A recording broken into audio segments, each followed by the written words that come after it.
thank you for taking this time to remember our treasured colleague, Tom Brady, and to honor his contributions to the field of adolescent substance abuse treatment.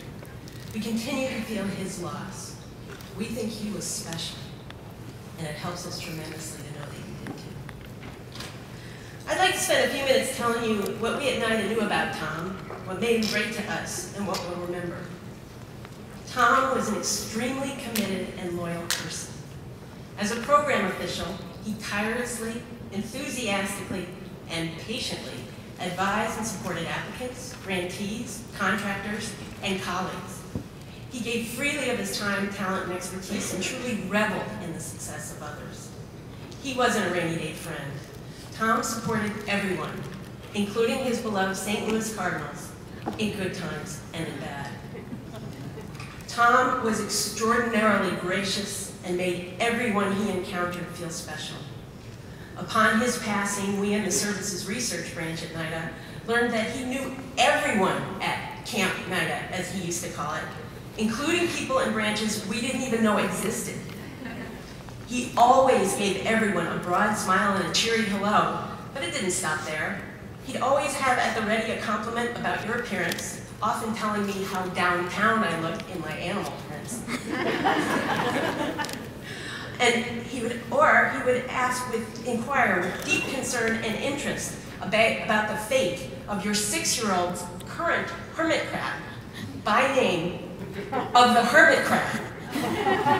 Tom was a walking encyclopedia of trivia, whether it was an obscure fact about the production process of authentic Irish farmhouse cheese, or the mascot of the smallest NCAA Division III team, which I think is the Pine Manor Gators, but he would have known that. Tom had it on the tip of his tongue. And it would come out in the most unlikely moments, like during staff meetings. Instantly, one time, upon learning that an application from Wayne State University received a great score, he blurted out, "Go Warriors!" About like that. Tom was a humble man who loved public transportation. He loved it so much, he even took both a subway and a bus to his first night of job interview. Unfortunately, he got lost. Not only did he become quite disheveled in the steamy summer weather, his tie soggy and what was left of his hair askew, he arrived half an hour late. He was amazed he got the job. Having worked with him previously at SAMHSA, I was delighted. Tom, as I said, was a baseball fanatic. We never quite understood why he was such a Cardinals fan, because he was from Pennsylvania, went to college in Wisconsin, had lived in New York City, went to grad school in Chicago, and settled in Maryland, all places with baseball teams.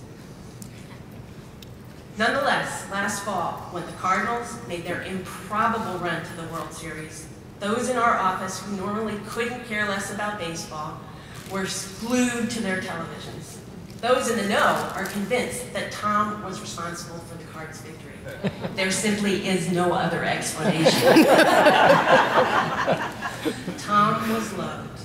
He is survived by his wife Mavis and their sons CJ and Paris, who are here with us today, as well as his beloved mother and 5 siblings, including Dr. James Brady, who is also here today.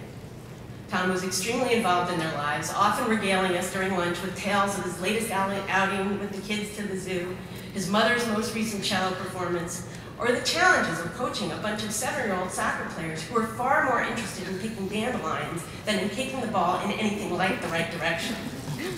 Then, he'd thank us for having lunch with him. Tom's passing has left a hole in our hearts, but we have many wonderful memories.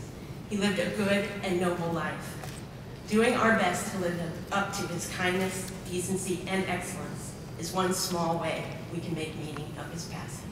Thank you.